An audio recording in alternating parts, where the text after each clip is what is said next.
Hello students, आज हम देख रहे हैं कंप्यूटर साइंस सब्जेक्ट। हम लोगों के चैप्टर का नाम है सैंपल प्रोग्राम्स। और आज हम देखने वाले हैं कि टू डायमेंशनल एरे क्या होता है। ओके, हम लोगों ने एरे देखा है। एरे क्या होता है?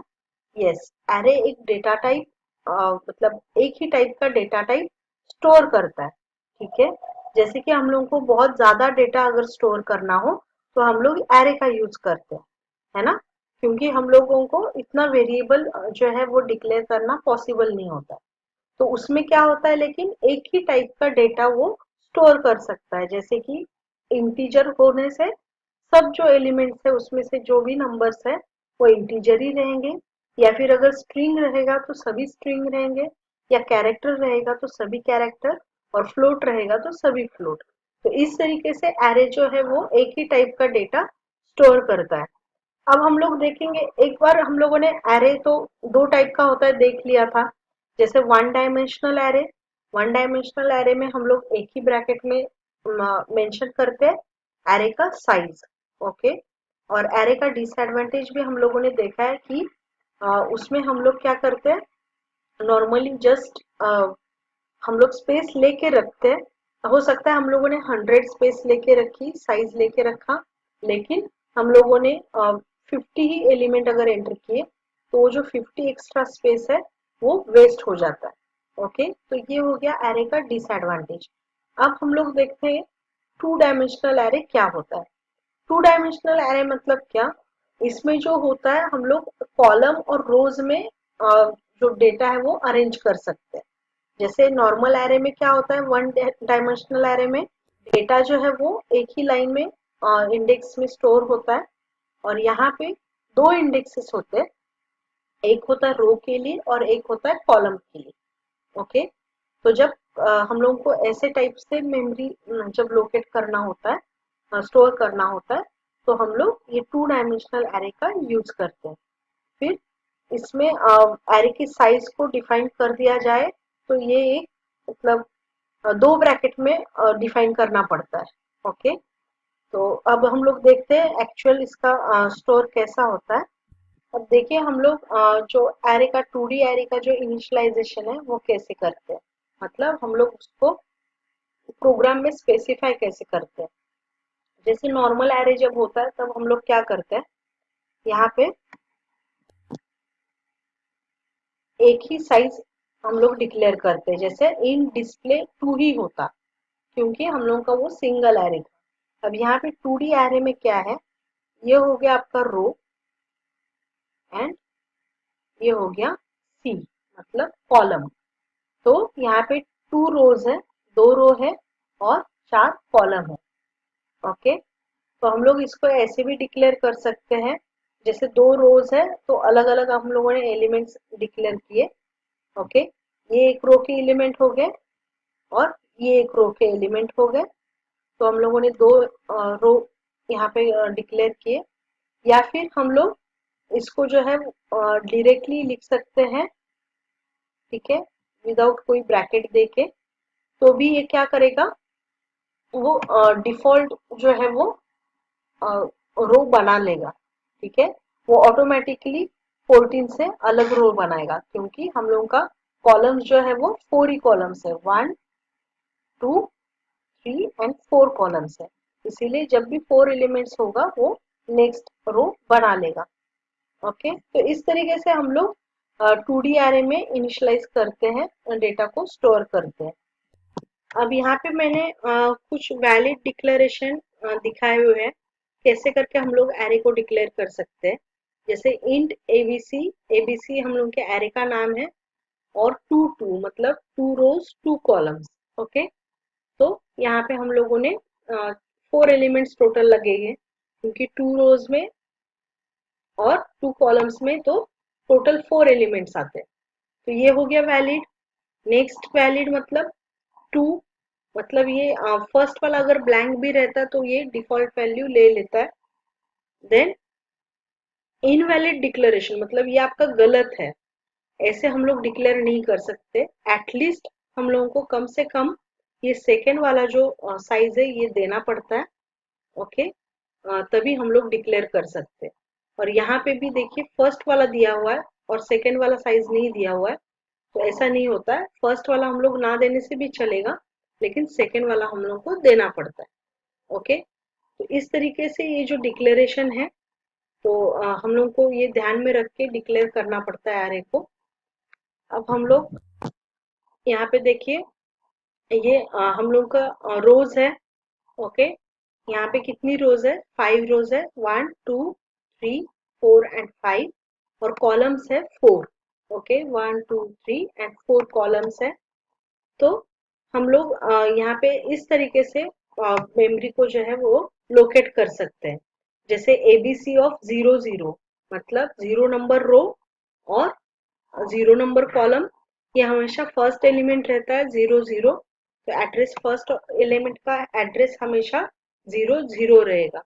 ओके, देन नेक्स्ट एलिमेंट, तो रो चेंज होगा हम लोगों का, लेकिन कॉलम जो है 0 नंबर कॉलम है। और रो क्या है? ये 1 रो है, फर्स्ट रो है, इसीलिए 1 0 इसका एड्रेस आएगा। देन सेकेंड रो 2 0 एड्रेस आएगा, third row 3 0 and fourth row 4 0।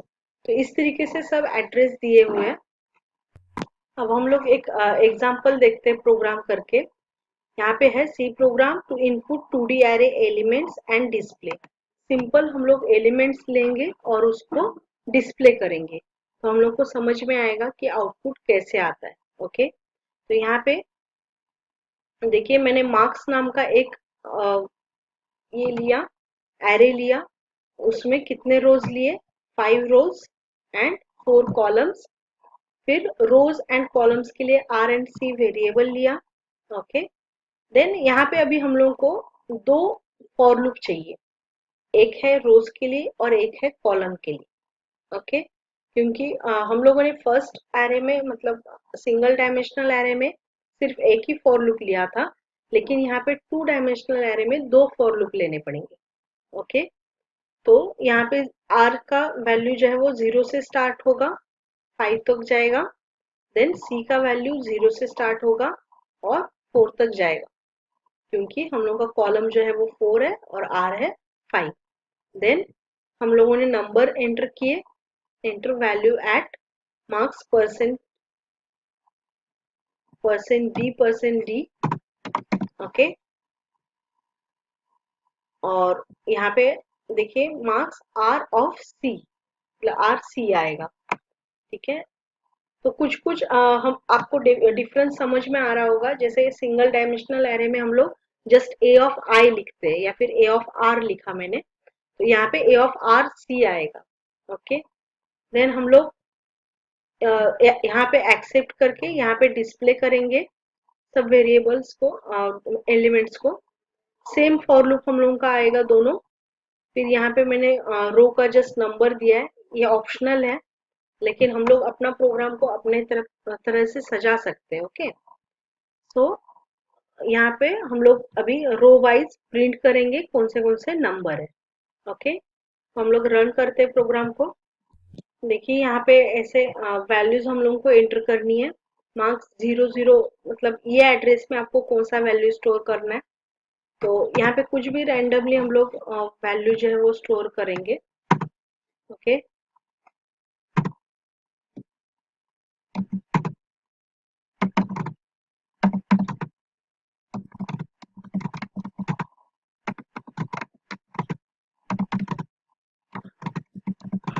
यहाँ पे जितने रोज एंड कॉलम्स है उतना के लिए ये वैल्यू मांगेगा।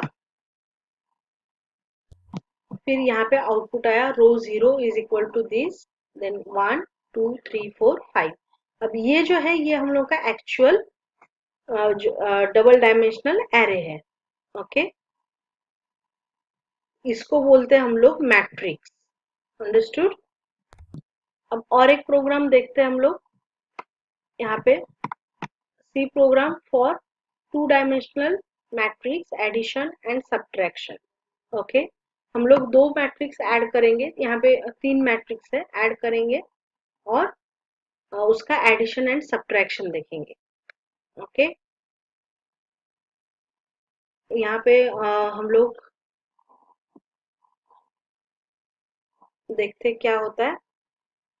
अब पहले यहाँ पे हम लोग डिफाइन, ये हेडर फाइल का मैंने यूज किया। यहाँ पे मैंने रोज डायरेक्ट डिफाइन कर दे, रोज 2 एंड कॉलम्स 2। यहाँ पे आप अपने हिसाब से कोई भी नंबर दे सकते हैं। देन यहाँ पे सेम वैल्यूज एक्सेप्ट की हम लोगों ने। देन यहाँ पे हर एक 3 मैट्रिक्स है तो 3 बार हम लोग फॉर लूप करेंगे और 3 बार वैल्यू हम लोगों को एंटर करना पड़ेगा।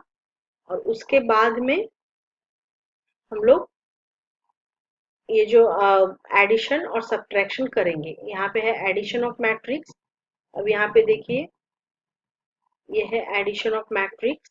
ओके, हम लोग 2 मैट्रिक्स एंटर करेंगे और तीसरा जो मैट्रिक्स है उसका तीसरे मैट्रिक्स पे हम लोग ये जो एडिशन है वो उसको स्टोर करेंगे।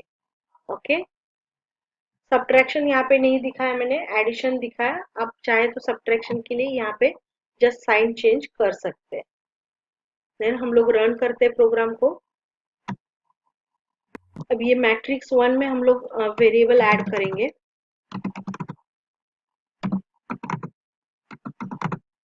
Then matrix 2,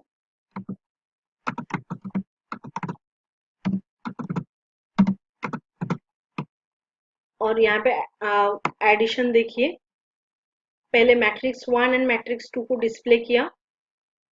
addition of matrix 23 and 10 33, 12 20 32, 90 40 130 and 30 30 60। तो इस तरीके से हम लोगों ने देखा कि मैट्रिक्स का एडिशन कैसे होता है। So what did we learn today? हम लोगों ने देखा कि 2 डायमेंशनल एरे कैसे वर्क करता है, और हम लोग 2 मैट्रिक्स को ऐड कैसे कर सकते हैं, उसको डिस्प्ले कैसे कर सकते हैं। Okay, thank you.